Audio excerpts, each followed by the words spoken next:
Asante. Ya leo tarehe 12 ya mwezi wa 11 mwaka 2025, kesi ya jinai dhidi ya mwenyekiti wa Chama cha Demokrasia na Maendeleo ndugu Tundu Mungwai Antipas Lissu ilikuwa mbele ya majaji watatu, Jaji Ndunguru, Kalema na Kiwonde, na siku ya leo serikali ilikuwa inatakiwa ilete shahidi wake watatu. Shahidi huyo inaonekana kwamba ni shahidi wa kificho ambaye yuko katika ulinzi. Mara tu baada ya huyo serikali kusema kwamba au jamhuri kusema inataka huyo shahidi atoe ushahidi wake katika kizimba, mwenyekiti wa chama chetu Tundu Antipas Lissu aliwasilisha pingamizi akipinga kwamba huyo shahidi na mashahidi wote wale ambao wanadaiwa kwamba wamepata kinga ya mahakama wasiweze kuonekana, kwamba hana sifa hiyo, hajawahi kupata kinga hiyo ya mahakama, kwa sababu ile amri ya Jaji Mtembwa haikutoa zuio kwamba au haikutoa kinga kwamba huyo mtu afichwe katika kizimba maalum. Katika maombi yao serikali ambao waliwasilisha tarehe 14 ya mwezi wa 7 mwaka 2025, wao waliomba kwamba majina yao na utambulisho wao ndio ambao ufichwe, lakini sio kwamba wafichwe katika kizimba maalum ambacho kimejengwa. Na sheria iko wazi, ile kanuni ambazo zimetungwa mwaka huu mwezi wa 7 zinasema kwamba inabidi mtu anayetaka kutoa ushahidi kwa kificho, hicho kizimba chake maalum lazima kiwe sawa, kinamwonyesha kwamba asionekane kwa upande wa watu ambao wako mahakamani, lakini aonekane kwa jaji na au hakimu ambaye anasikiliza kesi. Sasa kizimba ambacho kimejengwa hapo mahakamani, hata majaji hawezi kumuona huyo shahidi. Kwa hiyo ni kwamba inakuwa ni mtu hata una uhakika nini kinaendelea.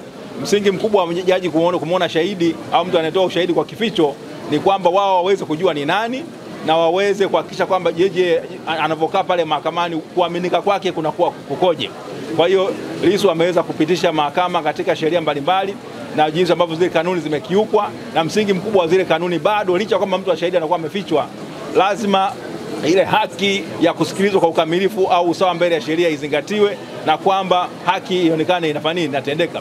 Hasa kama shahidi anafichwa, hata jaji amuoni na amjui ni nani, inaweza kuwa hata mashahidi wa kubambikiza au wengine wa mchongo ambao wanaweza kuingiza katika kivuli kile. Kwa hiyo upande pekee ambao unamfahamu ndio ilikuwa ni hoja ya mwenyekiti. Upande pekee ambao katika kesi ambao unamfahamu shahidi huyo ni upande wa mashtaka. Jaji amfahamu na mshtakiwa hata mfahamu. Kwa hiyo ikawa ni hizo hoja, na amepitisha mahakama katika hoja mbalimbali za kuonyesha jinsi gani kwamba Katiba ya Jamhuri ya Muungano wa Tanzania ilikuwa imesiginwa, ibara ya 13 ibara ndogo ya 6A na ibara ya 107 A kubwa ibara ndogo ya pili, ambayo zote zinakazania kwamba msingi wa kusikilizwa kwa ukamilifu. Na akazungumzia vile vile kwamba hata hiyo sheria basi, hii sheria ambayo inadaiwa kwamba ndio ambayo inatoa haki ya kificho ambayo ilitungwa mwaka 2018, sheria hiyo haijawahi kuchapishwa katika gazeti maalum la serikali. Katika gazeti la serikali likitangaza kwamba sheria inaanza kufanya kazi lini, hatari yake ni nini?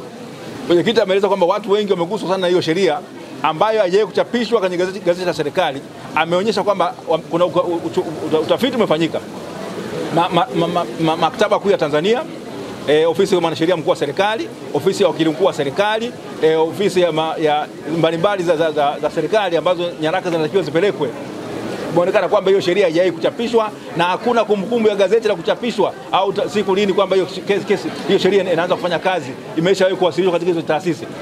Ukienda kule Maktaba Kuu utapata, ukienda katika ofisi ya mwanasheria mkuu wa serikali hautapata, ukija hapa Mahakama Kuu ya Tanzania hapa Dar es Salaam hapa hautaipata hiyo sheria, hilo gazeti. Mwisho wa siku ni kwamba hii sheria ambayo imekuwa inatumika kinyume cha sheria inavyoagiza kwamba lazima sheria yenyewe itangaze lini itaanza kufanya kazi, au basi ionekane kwamba kuna sheria nyingine itaitangazia kwamba inatakiwa kufanya kazi na iwe mwasilishwa bungeni.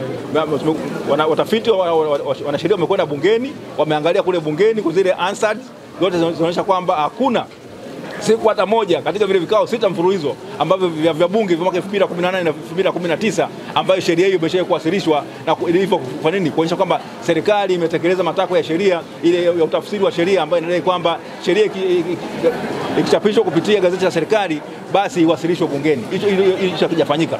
Sasa baada ya hayo yote basi mawakili wa serikali wamesema kwamba wao wanahitaji muda mrefu kwa kidogo kufanya utafiti kupita sehemu zote hizo ambazo mwenyekiti amezitaja, ina wao waweze kutoa majibu ya kutosheleza. Sasa kutokana na hivyo basi mahakama imesema kwamba imekubaliana na hoja ya serikali kwamba inahitaji muda wa kuweza kuwapatia muda mrefu kidogo wao kufanya utafiti huo, lakini kikao hiki cha kesi leo ndio siku yake ya mwisho.